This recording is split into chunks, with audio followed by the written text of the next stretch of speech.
Boa tarde, Nilópolis. Vamos para a nossa segunda parte do Festival Caminhos da Negritude, nessa terça-feira.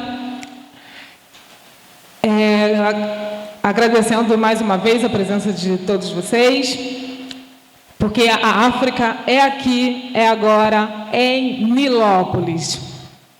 O Festival Caminhos da Negritude é uma produção da Vini Produtora Cultural.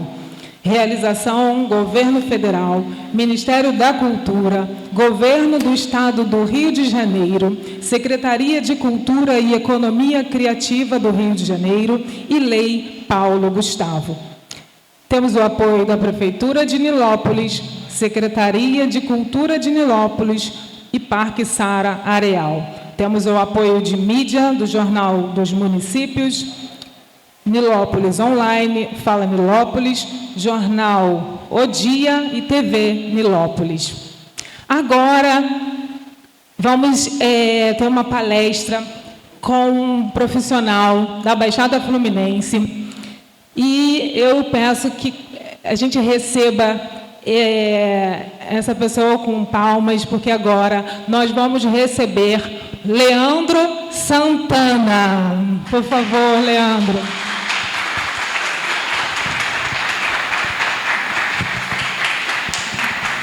Obrigada. O Leandro Santana foi indicado ao Prêmio Shell de Melhor Ator em 2018. Seus principais trabalhos em teatro são O Alto da Compadecida, Favela, Os Intolerantes, A Santa Joana dos Matadouros, Apesar de Você e Lima Entre Nós, tendo sido dirigido por nomes como Ernesto Piccolo, Cacá Morté, Xangô Graça, Adriana Maia, Henrique Tavares, Mariana Viana e Juliana Carneiro da Cunha. Em audiovisual, fez comerciais publicitários para mercados e bancos, curtas-metragens de Rosane Svetman e longas-metragens como Barba, Cabelo, Bigode, Made in China, Vai Que Cola. Na TV, fez participações especiais em Malhação, Cordel Encantado, Avenida Brasil, Pega Pega, Espelho da Vida, Salve-se Quem Puder, Nos Tempos do Imperador e nas séries Sem Filtro, Meu Amigos Encosto, Os Suburbanos, Um Contra Todos, Filhos de Eva e Encantados. Então, o ator Leandro Santana veio aqui para compartilhar conosco a sua experiência como ator. E hoje ele vem falar sobre que estamos na tela, na telinha, nos palcos, a representatividade negra no teatro e no cinema. Então, Leandro, por favor, a palavra é sua para compartilhar conosco sobre a sua experiência como ator e estando aqui na Baixada Fluminense, como tem sido a sua trajetória. Então, por favor, a palavra é com você. Obrigada pela participação.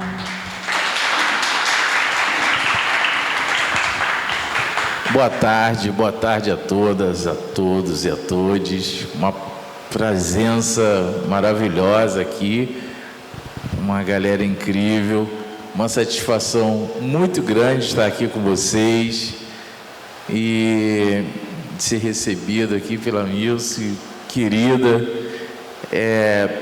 Poxa, um convite que eu fiquei super feliz quando o Vini me chamou para estar na Baixada, falando sobre a negritude, falando sobre a importância das nossas lutas, das nossas árduas bandeiras, batalhas e dificuldades.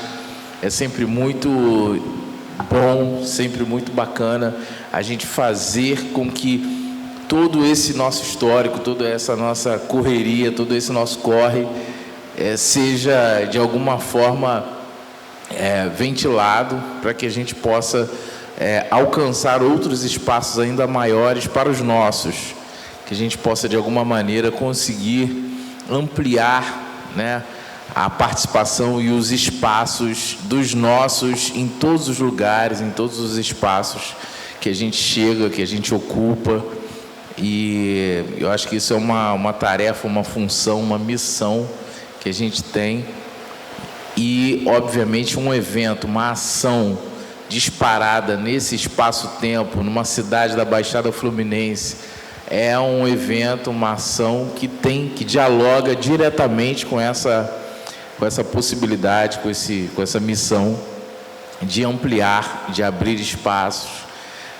Todos esses trabalhos, eles na verdade são sementes, né, que a gente planta arduamente, continuamente, para que a gente tenha outros horizontes amanhã, depois de amanhã e mais tarde.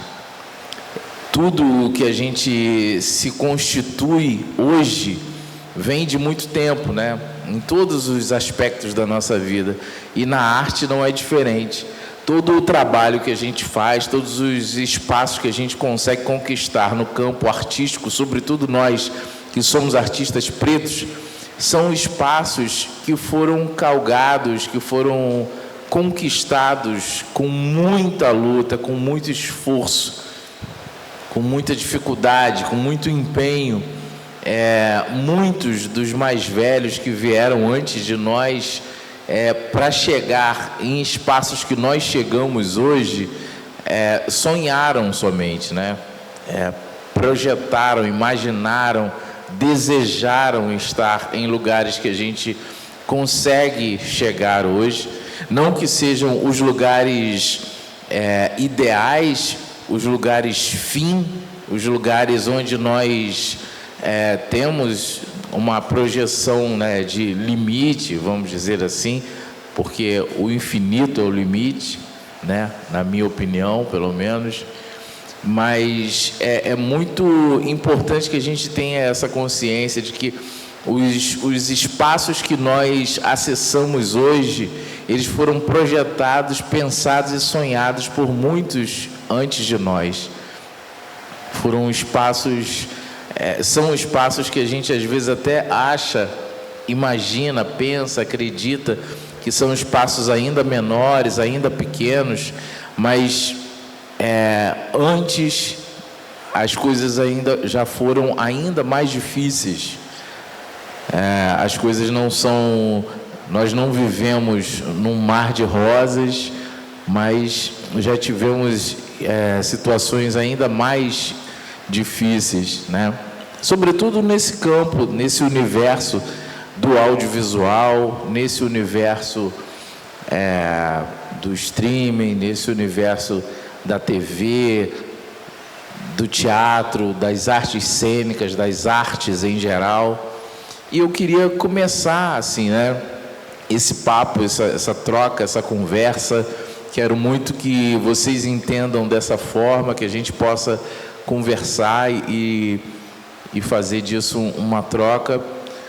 Eu queria começar assistindo, tem como a gente ver aí um trailerzinho de um filme que eu sugiro muito que vocês catem aí na internet, é super fácil de achar, é um filme do Joel Zito, e é um filme muito importante para gente que se entende preto, que se enxerga preto e que tem desejos, vontades e uma relação com a arte, uma relação com o teatro, com o audiovisual, porque na verdade, estava até falando aqui no bastidor com a Music, que a gente entende o teatro como um lugar ponte para a TV, o que é um problema, o que é uma loucura, né?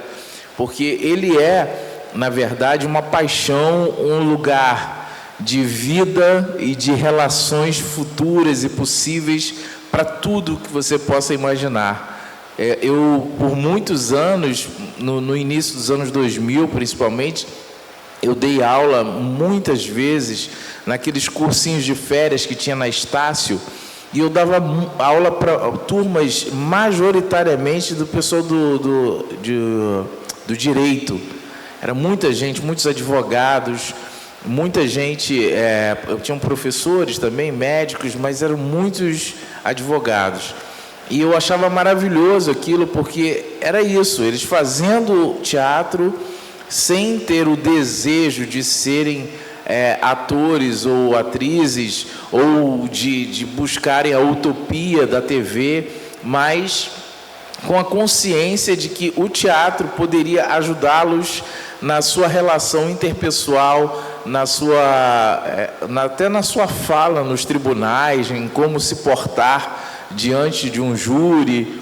Então, eram turmas e mais turmas de muitos alunos e, em suas grandes maiorias, alunos do direito. Dizendo isso só para dizer que, só para falar que o teatro é uma porta de entrada, um canal para muitas outras possibilidades de relação com a vida, com a arte, e nós que somos artistas pretos precisamos ter essa consciência, mas ao mesmo tempo entender que os artistas pretos que buscam um espaço de projeção midiática têm que atuar em duas frentes. Uma frente é a consciência de que muitos que vieram antes de nós lutaram e continuam lutando para conseguir cada centímetro de espaço que a gente teve, tem e que ainda terá, e que a luta não é nada fácil, né? Então eu acho que esse pequeno trailer deste documentário do Joelzito Araújo pode instigá-los a ver o filme e, a partir do filme, vocês entenderem ainda mais do que eu estou falando. Teve uma novela aí que se passava num bairro tipicamente suburbano. Felicidade. Não, Vila Vintém. Vila Vintém, você logo pensa em Bangu. Nem os figurantes eram negros. Entendeu? Tinha uma vila, nem os figurantes eram negros. Aí, um pode dizer assim, lá vem o chato do Milton falar que está faltando negro. Entendeu? É complicado isso. Aí vem um autor baiano e diz assim para mim, mas na Bahia não tinha negro. Você está enganado, na Bahia não tem negro. No interior da Bahia não tem negro. Se não tem negro na Bahia, vai ter onde?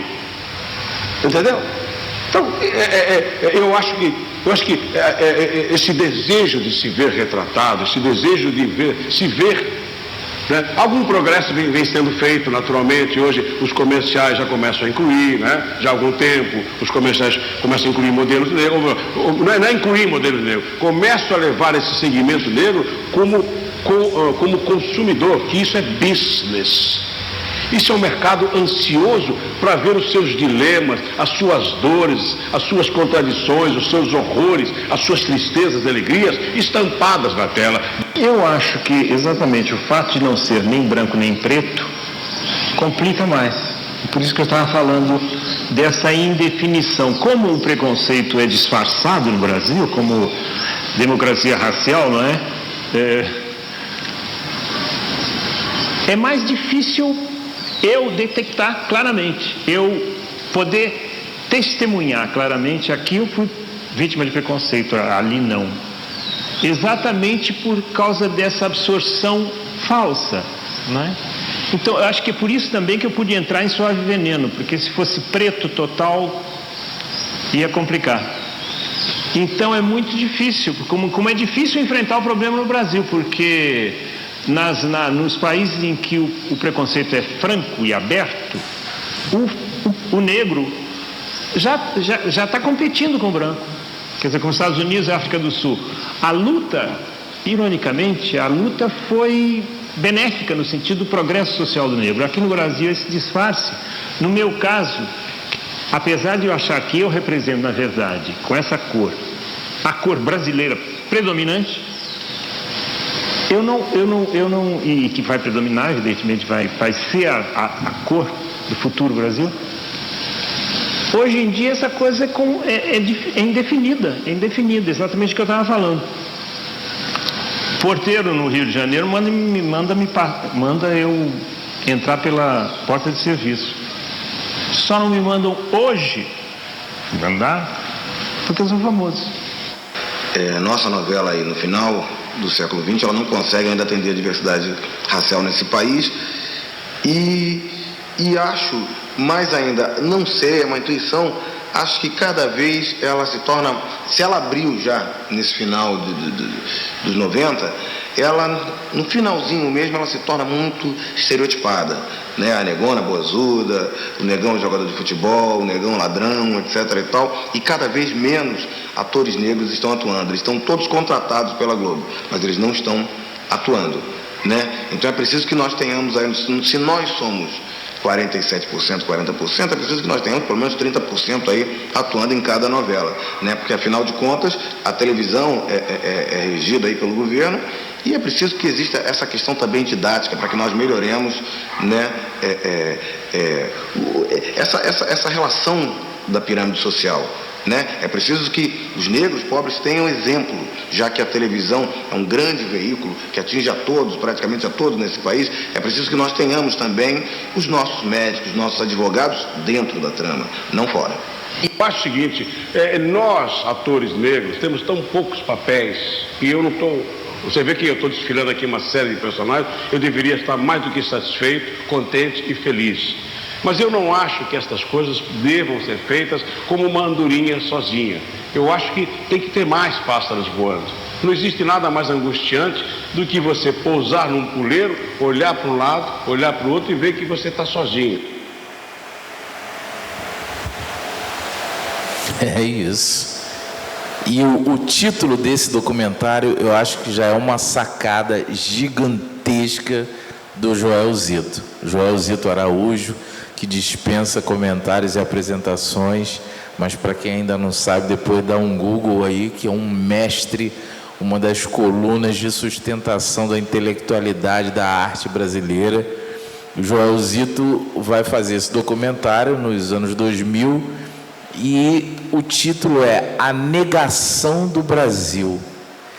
A negação, ela nos serve como a negra ação e como a negação mesmo, porque o grande problema do racismo brasileiro é um problema psicológico também, né? De não se aceitar, de não se entender, de não se querer preto. Você quer ser o europeu que veio, você quer ser qualquer coisa, menos preto. Então é se negar totalmente. Aí ele vai fazer um filme sobre a presença e a participação do preto, que é 52% da população brasileira na televisão.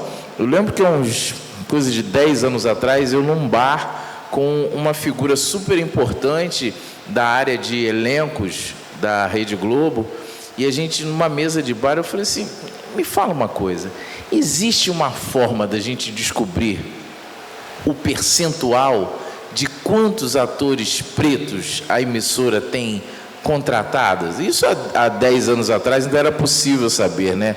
Quantos contratados tinha?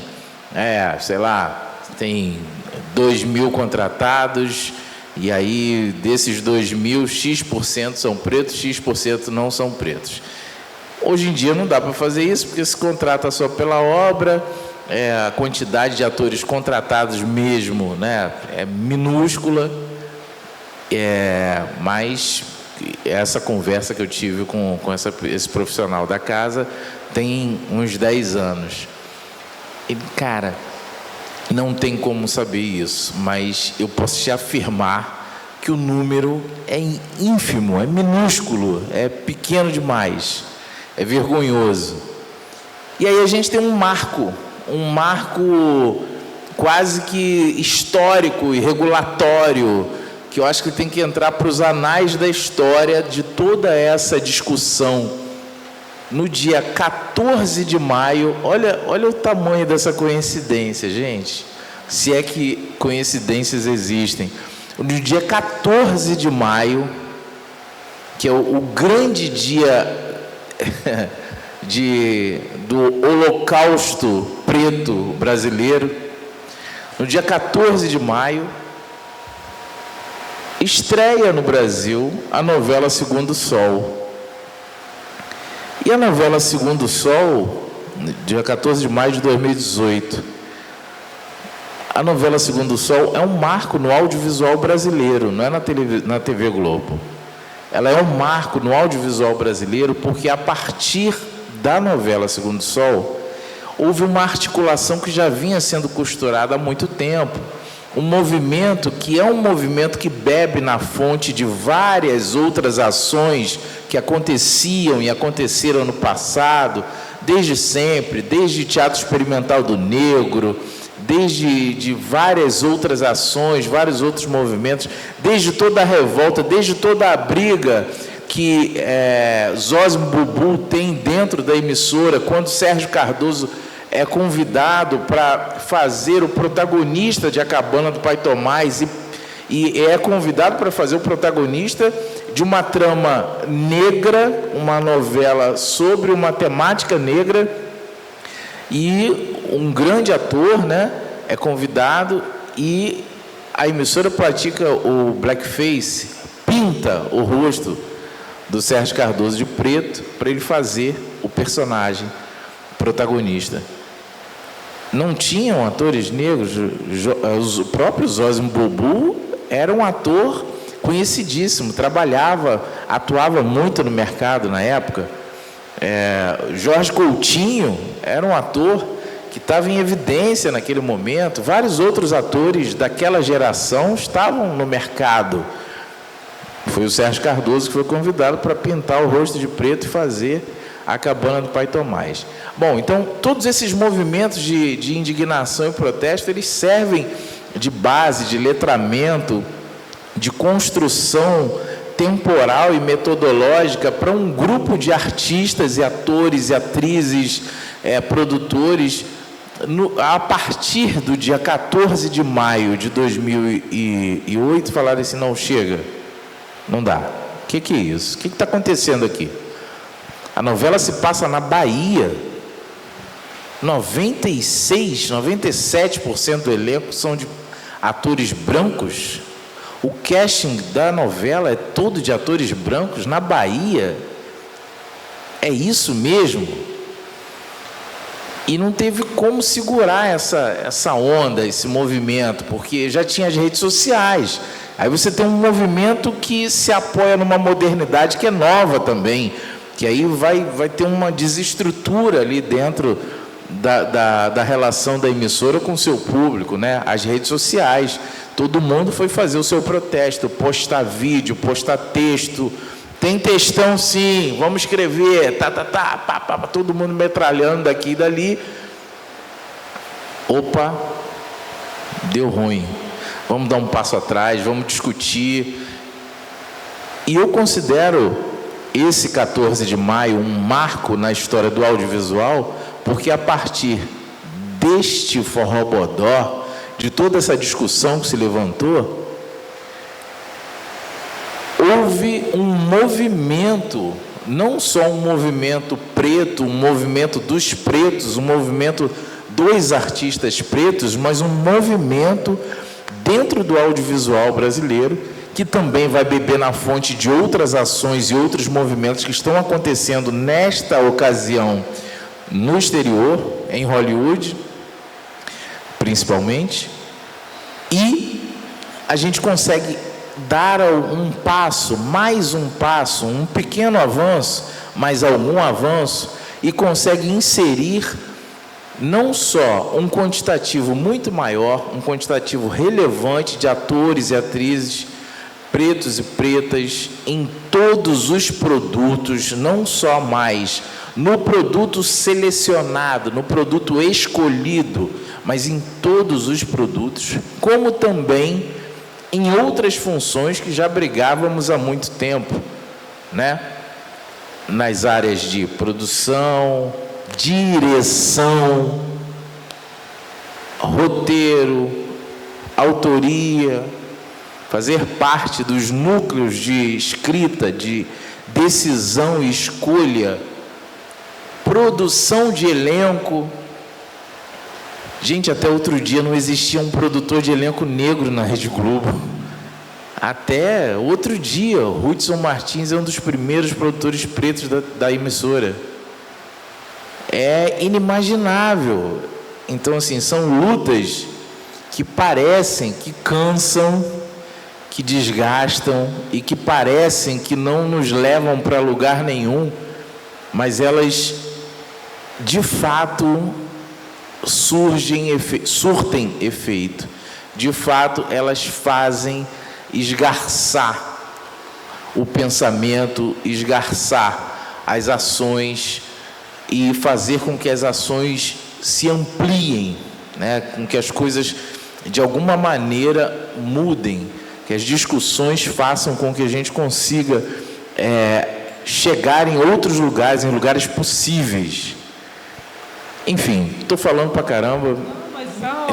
Vamos lá, me digam aí se a gente tem alguma coisa, alguma interrupção. Possível, a partir desse movimento que você vê lá desde aquele 14 de maio, a partir dessa percepção que isso não estava certo, né? Que a gente temos talentos, temos potenciais, somos pessoas capazes de realizar, e a partir desse movimento inicial até agora, que você onde você conseguiu alcançar, o que você consegue ver como progresso e quais as possibilidades disso melhorar ainda mais, dessa representatividade do negro no teatro e na TV? Eu fui até olhar ali, porque eu fiz a anotação do ano, né? Eu acho que eu falei aqui 2008, mas não é isso, é 2018. Quer dizer, mais recente ainda, né? É mais vergonhoso ainda. 14 de maio de 2018 é quando estreia a novela Segundo Sol, na Bahia. Que se passa na Bahia, que se passava na Bahia, né? A trama. Eu acho que todo esse movimento, ele pode sim nos levar a muitos outros lugares de conquista. E eu só acredito, infelizmente ou felizmente, não sei, né? Ainda não sei, mas eu só acredito na nossa existência, na nossa... acho que a palavra é essa mesmo, na nossa existência enquanto artista, enquanto ser humano, enquanto pessoa pública, enquanto cidadão, pensando na possibilidade da luta, né? Na luta do dia a dia mesmo, não só no engajamento assim mais explícito de movimento, de passeata, não sei o quê, mas na luta do dia a dia, nas nossas pequenas ações, na micropolítica, no que você pode fazer hoje para melhorar e modificar e transformar e ampliar os espaços e o seu entorno. O que você pode fazer hoje? O que você pode fazer semana que vem? O que você pode se programar para fazer no mês que vem para melhorar o seu entorno? Eu só acredito nesse lugar, nesse espaço, nessa função, por conta de acreditar nisso, né, que eu me meti em tantas escolhas na minha profissão, na minha carreira artística, na minha área de gestor público, em todas as áreas que eu vou me metendo, eu tento de alguma maneira fazer com que isso seja uma bandeira, porque eu acredito, eu confio piamente em que a gente pode sim vencer e ampliar espaços para que outros que venham junto conosco e depois de nós. Hoje em dia, eu chego na emissora, por exemplo, para gravar alguma coisa, e eu vejo uma quantidade tão maior, tão grande de jovens pretos e pretas trabalhando, fazendo coisas e coisas importantes, coisas interessantes, e dialogando, trocando comigo, fazendo coisas lá e tal. Eu acho super interessante isso, ter essa relação, estar aqui, viver e ver isso em loco, né? A gente está experienciando esse momento. Imagine o que poderia ter sido, o que seria para o Abdias, o que seria para a Dona Ruth, ver esse momento que a gente está vivendo hoje, né? Uma quantidade muito maior de gente trabalhando, vivendo da sua arte, fazendo com que o seu trabalho possa ser reconhecido. Óbvio, como eu falei no início, não é ainda um lugar ideal, um espaço onde todo mundo está muito bem, obrigado. Ainda não é isso, ainda não é esse lugar, mas já é um lugar onde a gente conseguiu, com muita luta, com muito esforço, alcançar espaços que eles batalharam muito para conseguir, eles batalharam muito para alcançar, e que muitas vezes, muitos desses espaços foram negados a eles, né? Muitas das vezes esses espaços foram cerceados aos que vieram antes. Então, eu não sei se eu respondi a tua pergunta, Milson, mas... Sim, respondeu. Obrigada. E você, como fazedor de cultura, que vem já há um tempo nessa batalha, né, de se colocar no mercado, da sua experiência em Queimados com a sua companhia de teatro, né, do Centro Cultural, e do seu trabalho na Secretaria de Cultura, enfim, são muitas experiências suas em vários ambientes culturais, o teatro, o cinema, a Secretaria de Cultura, esse movimento de trazer as pessoas para viver o teatro, a base do teatro, para entender a cultura no sentido total. E o que você pode nos colocar em relação a esses movimentos conjuntos para que essa nossa realidade melhore como representatividade? O que eu acho assim, né, que na fala anterior eu fiquei perguntando o que você pode fazer, o que a gente pode fazer para melhorar o nosso entorno hoje, essa semana, mês que vem. É porque assim, me incomoda muito a ausência do desejo, né? Às vezes é muito nítido, é muito perceptível a ausência do desejo nas pessoas. As pessoas não desejarem um pouco mais de melhoria, um pouco mais de acesso, um pouco mais de espaço.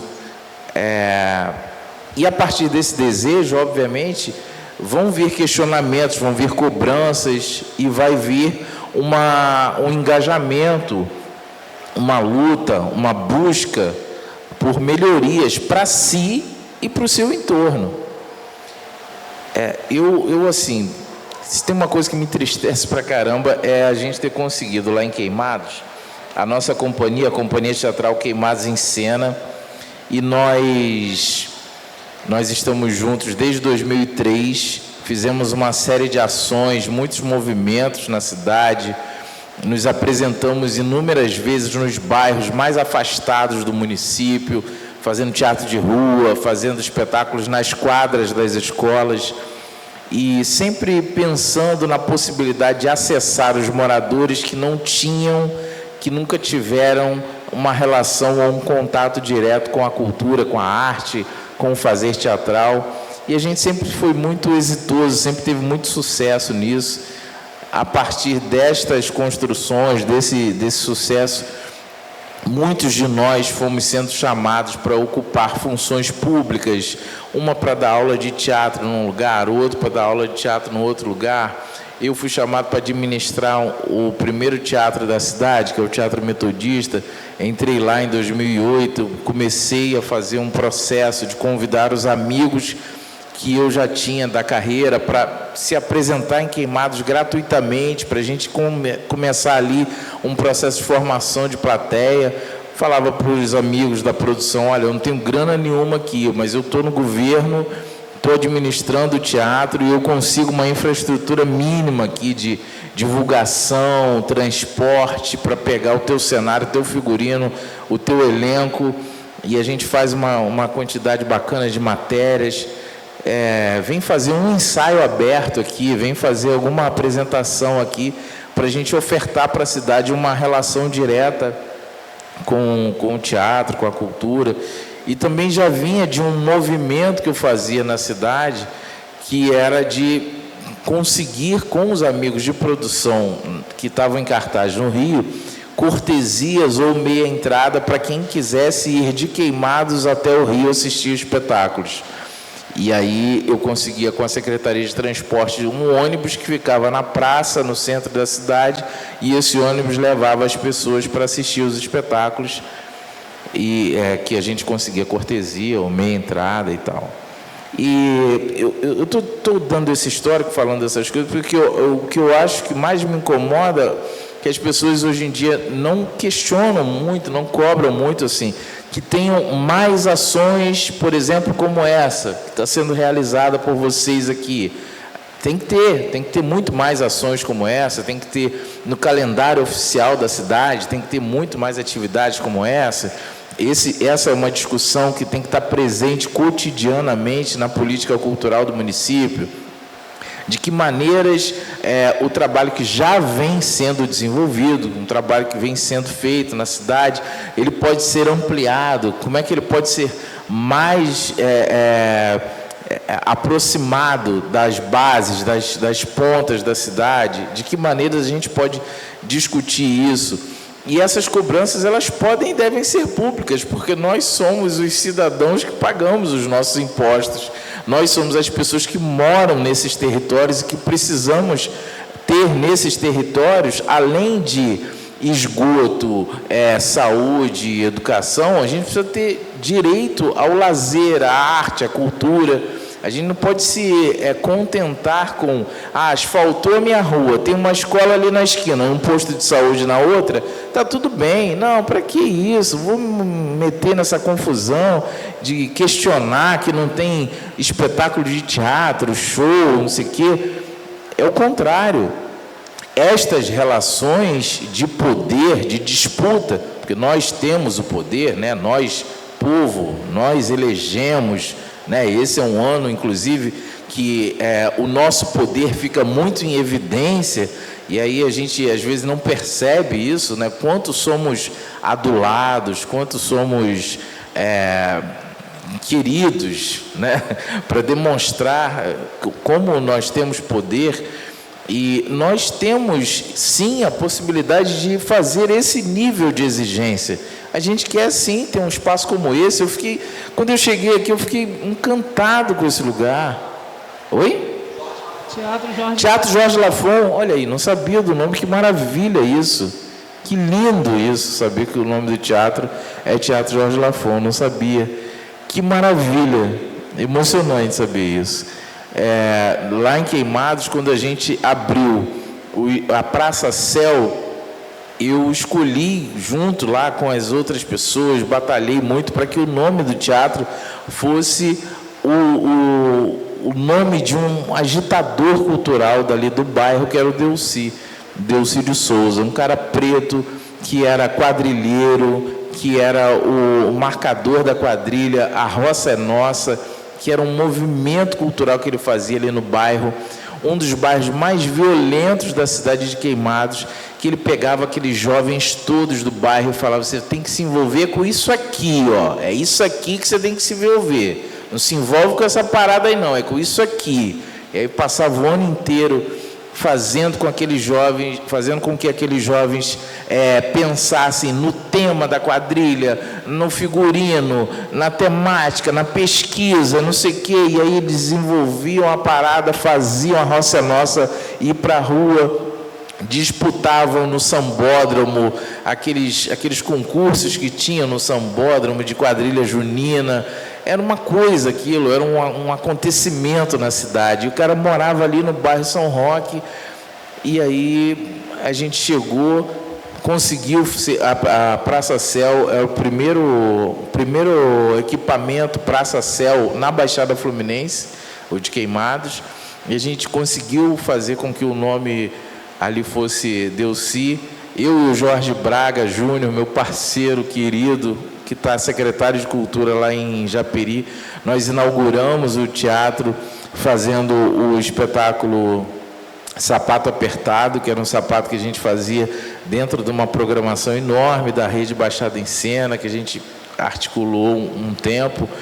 E depois a gente conseguiu fazer dentro desse equipamento uma série de atividades, como aula de teatro, aula de música, aula de dança. As outras salas tinham uma série de outras atividades, curso de informática, 39 cursos, eram 39 cursos. Aí saímos da gestão, acabaram todos os cursos. Esse ano, como é um ano eleitoral, dos 39 voltaram 2. Olha aí que ganho, hein? Ficaram 37 pendentes, mas vamos lá. Tem 2 cursos acontecendo lá agora, antes esses 2 do que nada, né? Mas antes eram 39, eu sempre lembro disso. E o equipamento está lá.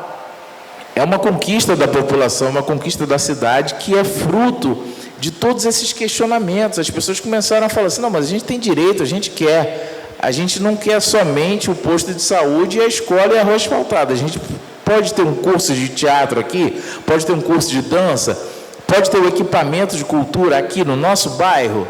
E a gente, de tanto entrar nessa luta, nessa batalha, a gente conseguiu realizar com muita qualidade o trabalho que era desenvolvido ali. Óbvio, dentro do jogo democrático tem essas oscilações, né?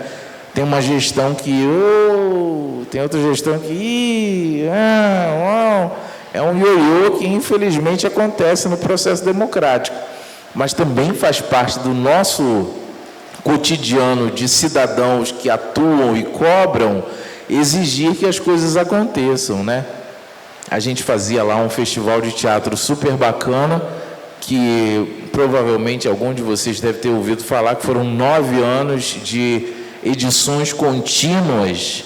Danilo fotografou muita coisa lá, né? A gente fez várias apresentações lá, movimentando os grupos de teatro da Baixada, trazendo gente do Rio. Foram 9 anos com vários espetáculos se apresentando ali no Teatro Metodista, nas ruas, nas praças, dentro dos condomínios Minha Casa Minha Vida. Muitas das pessoas que assistiam os espetáculos estavam vendo as peças pela primeiríssima vez e falavam isso para a gente, falavam no final do espetáculo, falavam em depoimentos, postavam nas redes sociais. E aí, infelizmente, também a gestão não deu continuidade, né? A gestão que está lá não deu continuidade ao festival. Mas faz parte desse movimento de cidadania nosso, né? Cidadania plena nossa, cobrar esse tipo de ação, seja em Nilópolis, seja em Queimados, seja em Caxias, seja em São João, seja no Rio, seja em São Paulo, em qualquer lugar que a gente esteja, a gente tem direito a isso. Isso não é uma benesse que nos é dada como, segura aí esse negocinho aí. É um direito constitucional, inclusive, né? O artigo 5º está aí e ele nos prova que é um direito a acessar a essas ações de cultura. Antes de abrir para a plateia, eu queria só fazer uma observação, uma colocação. Que, assim, quem me conhece sabe o quanto eu sou muito apaixonada pelo teatro, o quanto eu acredito muito no teatro como instrumento para muitas coisas, para que a gente se veja, né, através dos personagens, através das ações que a gente pode realizar. E você falou já sobre isso, né, o quanto o teatro é importante para esse autoconhecimento, esse processo do olhar para si, enfim. E você fez um espetáculo sobre Lima Barreto. Eu queria pedir que você compartilhasse sobre esse processo, porque a gente sabe que o teatro é um instrumento de comunicação, um instrumento de apresentação de histórias e personalidades. E eu queria que você compartilhasse com a gente sobre o processo de construção e também sobre essa história que foi contada dessa personalidade que é o Lima Barreto, por favor. O Lima faz parte de um desejo muito intrínseco meu de fazer com que cada vez mais o meu teatro se aproxime e se dedique à cultura preta. Eu já venho há algum tempo buscando os caminhos para fazer com que isso seja possível. No Lima, eu tive uma experiência de muito sucesso nisso, né? Falar sobre um autor preto da magnitude do Lima Barreto, trazer para o palco textos de uma beleza poética, de uma força cênica absurda, que tem uma força de vida até hoje. Você lê um cara que escreveu em 1915 um texto sobre feminicídio, um texto pedindo para que homens não matem as mulheres. O cara escreveu isso em 1915. Um cara escreveu sobre a corrupção na República, sobre os péssimos exemplos de alguns funcionários públicos e a sua relação viciosa com o funcionalismo público. Então, assim, é um cara que está num lugar muito especial de genialidade, de criatividade. Preto, não chegou nem na metade dos lugares que ele poderia ter chegado se não fosse preto. E eu gosto sempre de repetir isso, porque isso é muito importante que a gente saiba e tenha consciência.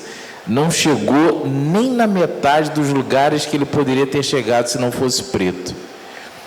O Lima Barreto tem uma obra vastíssima, com uma qualidade, com um apuro impressionante. Outro dia mesmo eu estava conversando com uma diretora que está agora fazendo uma obra sobre ele. Ela falou assim: cara, queria te pedir desculpas. Eu falei assim: por quê? Não, porque eu estava estudando o Lima Barreto, e aí, estudando a obra dele, nas pesquisas que eu fui fazendo, apareceram vários links falando de você, do teu espetáculo. E aí eu fui vendo um monte de coisa, e falei assim: caramba, eu não vi esse espetáculo do Leandro. Eu falei: não, eu te mando o link, você assiste, que eu não faço mais a peça, por milhões de motivos. Eu perdi o material numa enchente, não sei o quê.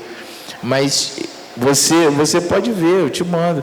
Não, mas eu queria pedir desculpas por outra coisa, porque como eu, mulher preta, diretora de teatro, como que eu nunca acessei toda a história desse cara? E quando você estava em cartaz, eu podia ter acessado isso, tendo visto a peça, né? Como eu não consegui até hoje, eu estou fazendo mestrado agora, não sei o quê, como é que eu não... Pois é, porque a gente não aí não foi isso que eu falei para ela, mas dizendo aqui para vocês, porque não é dado a nós esse tipo de, sabe, de coceira, não é instigado na gente, na escola, nas nossas rodas de discussão, conhecer as personalidades pretas. Então, ter montado o Lima faz parte de um desejo meu de falar sempre dessas personalidades. Eu estou agora em cartaz não, porque a peça não está se apresentando em nenhum lugar, mas a gente acabou de fazer, está com o material todo aí para fazer de novo em breve, um espetáculo sobre André Rebouças e a importância do André Rebouças para o movimento abolicionista. Tantas coisas que a gente traz no espetáculo que as pessoas falam assim: nossa, eu nunca sabia disso, nunca soube disso, que o André Rebouças usava os teatros do Rio de Janeiro para fazer espetáculos de variedades. Sabe isso que a gente faz hoje? Que todo mundo faz hoje? Já faziam isso lá atrás. Fulano vai fazer uma poesia, Beltrano vai cantar uma música, não sei quem vai fazer um número de dança.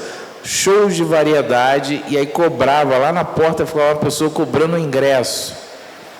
Com o dinheiro daquele ingresso, escravizados eram libertados naquele dia. Em cima do palco era comprada a carta de alforria e o escravizado era libertado no palco. E assim, olha o tamanho dessas lutas para lotar esse espetáculo, essa plateia, para fazer a programação disso. A gente está falando aqui de um evento, né?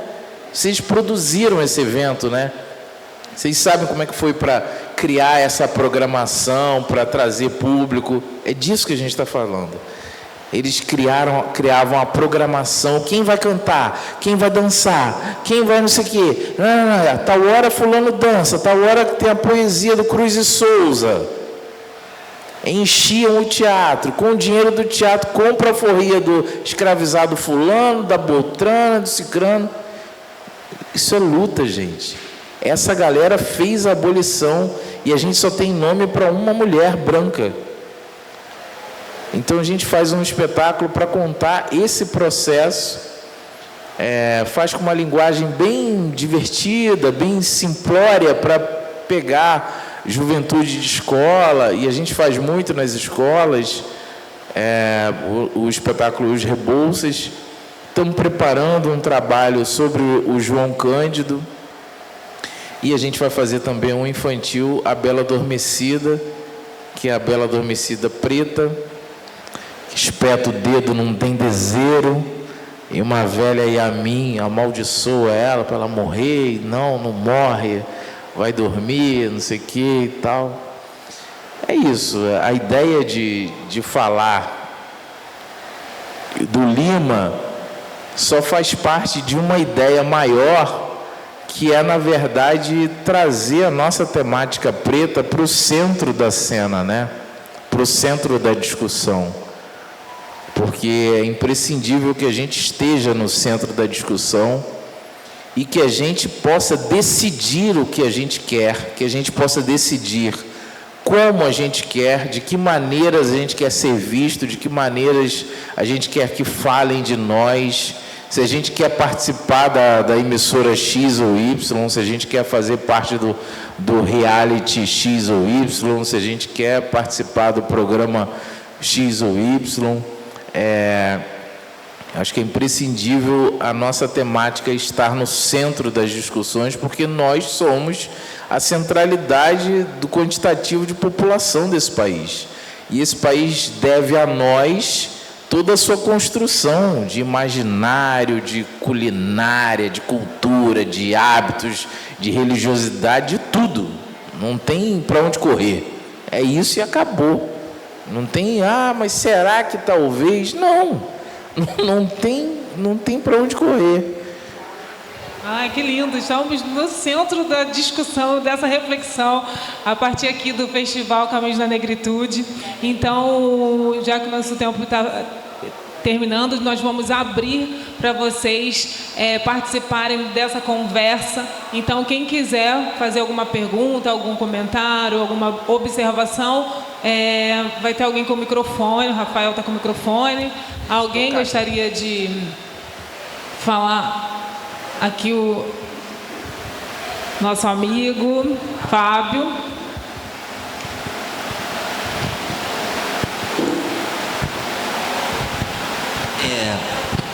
Muito boa tarde, Leandro.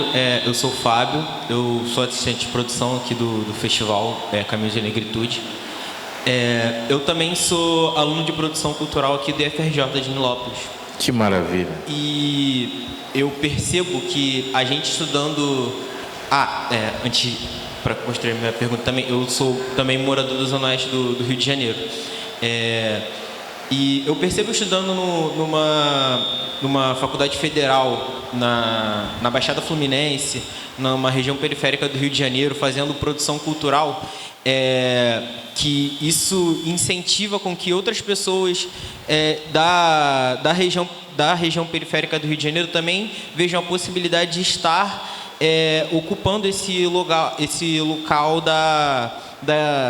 do ensino superior, da faculdade federal e tal, porque eu vejo que lá na faculdade ela não é como as outras faculdades na região mais central, onde você entra numa faculdade pública e você tem ela é majoritariamente ocupada por pessoas brancas, de classes sociais acima. Aqui é bem diverso, você vê, a maioria das pessoas mora na Baixada Fluminense. E hoje eu observo que faculdades grandes de teatro federal, por exemplo, tem a Unirio, que fica na Zona Sul. Ela ainda hoje é uma faculdade que o curso de teatro ele tem sua maioria de alunos brancos. E eu fico imaginando, tendo como exemplo a faculdade de estudo, se uma faculdade de teatro, algo desse tipo, seja na Baixada Fluminense, na Zona Oeste, nas regiões mais periféricas do Rio de Janeiro, se elas também não impulsionariam a criação teatral hoje para dentro dessas regiões. Porque você disse mesmo que vai para os bairros mais afastados de Queimados para poder levar produções teatrais para essas pessoas. E se não tivéssemos hoje esse campo da construção através da educação, talvez isso que você já faz não fosse algo tão surpreendente, se tornasse algo comum.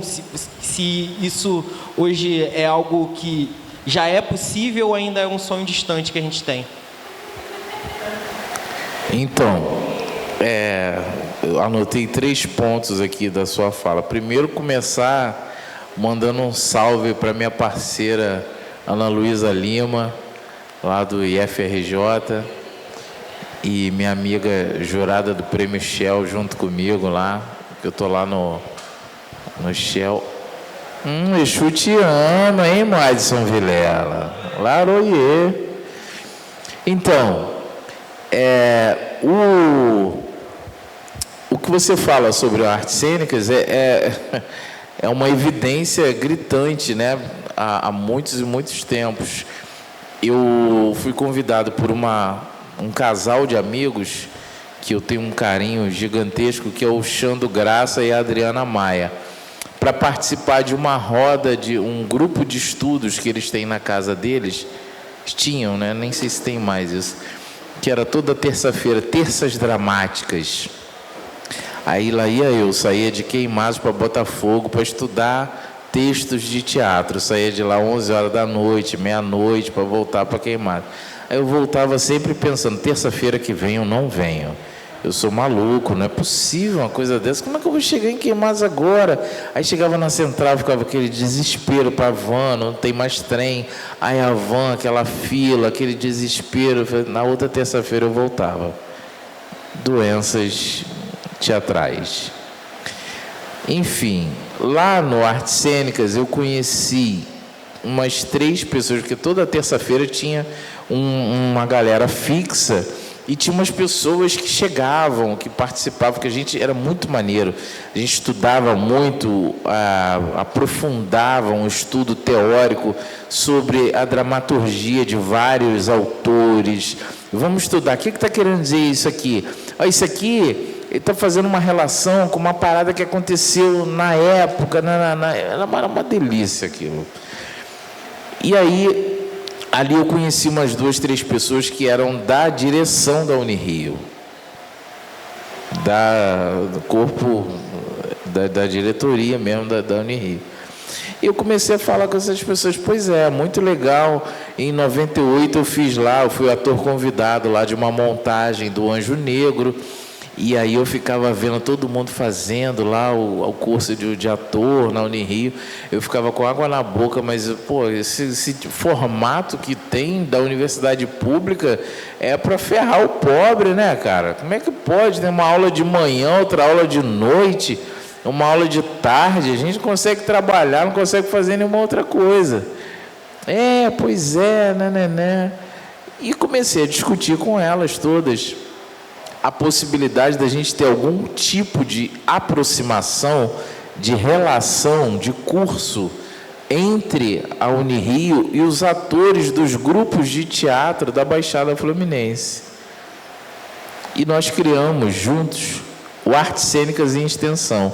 O Artes Cênicas é uma parada que funciona até hoje, é um curso de extensão da Unirio que reúne artistas de territórios ditos periféricos e uma vez por mês tem um processo de capacitação. Já foi assim todo sábado, já foi de 15 em 15 dias, aí agora é uma vez por mês, cada vez muda esse formato.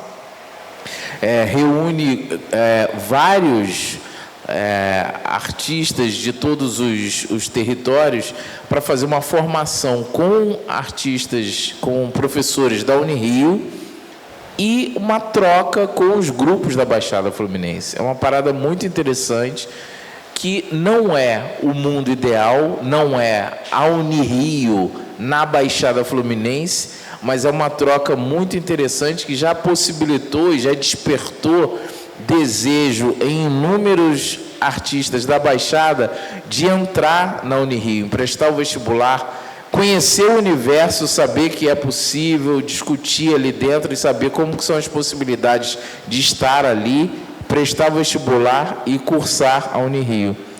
E a Martins Pena, por exemplo, que é um lugar, que é um espaço mais, aspas, próximo de nós, né? Nós já fizemos um movimento que pode e deve ser repensado, reencampado por jovens artistas de todos os territórios, sobretudo da Baixada Fluminense. Por que não um campus da Martins Pena fora do centro do Rio.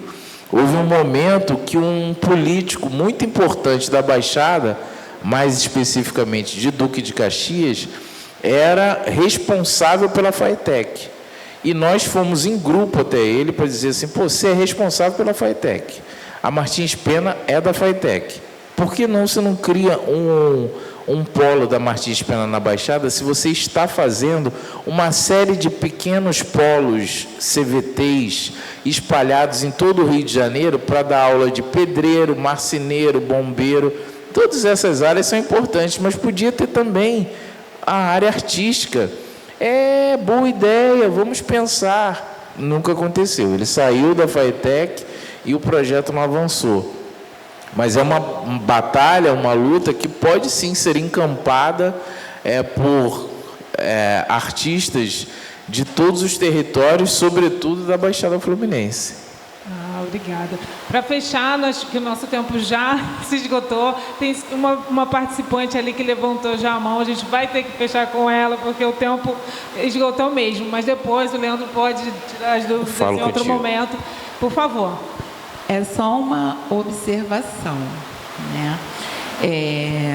Você falou que você tem uma peça, né, falando sobre um negro, uma personalidade negra, né? E uma produtora se perguntou como que ela não viu isso e tal. Então, assim, eu vou falar sobre o teatro do carnaval, né? Quando a escola vem com um enredo, com um personagem negro que quase ninguém conhece, mas aí o carnavalesco vai lá, faz aquela pesquisa toda, traz um enredo bem bonito, mas a escola sempre, né, aquele enredo fica meio que como foi o enredo da Beija-Flor esse ano, né? O Raiz com Guila, né? Que era esse imperador do carnaval, né? Em Maceió. E a escola foi lá para baixo, porque de repente as pessoas não deram tanto interesse a esse personagem. E não é uma observação, né? Eu venho observando isso em outros enredos também, quando vem um personagem negro que não é tão conhecido e a escola, aquele enredo fica, tipo, apagado. É isso, é uma observação. Eu acho que, só para fechar aqui, eu acho que é imprescindível que, no caso das escolas de samba, que tem um poder até ainda maior a título de divulgação do que uma produção de teatro, as escolas de samba podem e devem fazer com que as suas assessorias de imprensa divulguem aquela personalidade, aquela temática, aquele nome na sua comunidade, na imprensa, de uma forma geral, para que aquele nome cole, para que aquele nome pegue, para que aquela personalidade vire uma discussão, uma temática, um buchicho, né, naquele ano. Esse ano vai ser um ano que vai dar trabalho isso aí, porque eu já li que a maioria, acho que das 12 agremiações, 9 vão falar do povo preto, das coisas pretas, de personagens pretos. Quero mais, quero que sejam uns 12. Obrigada.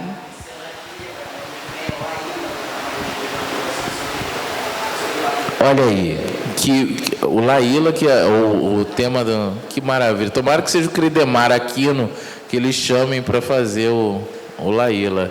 Eu fiz uma homenagem ao Laíla, uma pequena homenagem na composição do meu personagem, e mais visual do que os trejeitos mesmo do personagem, numa série muito, muito, muito legal, que é Cinema de Enredo, do Luiz Antônio Pilar, e está no Canal Brasil.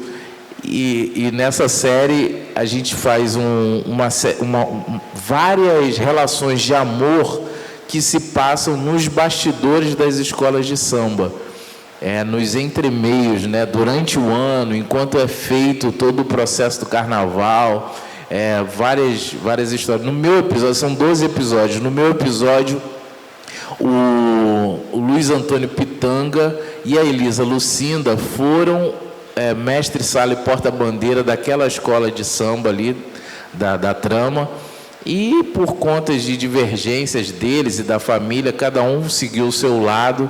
Anos e anos depois, já na fase da melhor idade, eles se reencontram e resolvem reviver aquele amor, graças ao Cupido, que é o carnavalesco da escola que eu faço.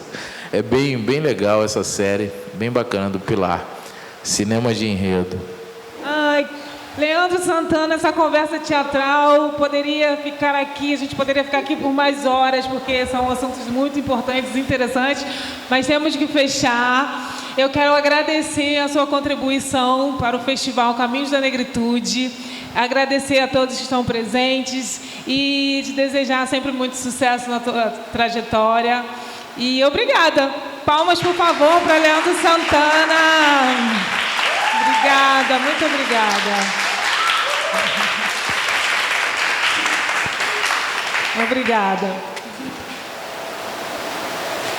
E continue por aqui, que hoje é uma tarde bastante teatral. Daqui a pouco temos a performance teatral Vanessa com Carla Muniz. Então fiquem por aí, que daqui a pouco já vai começar.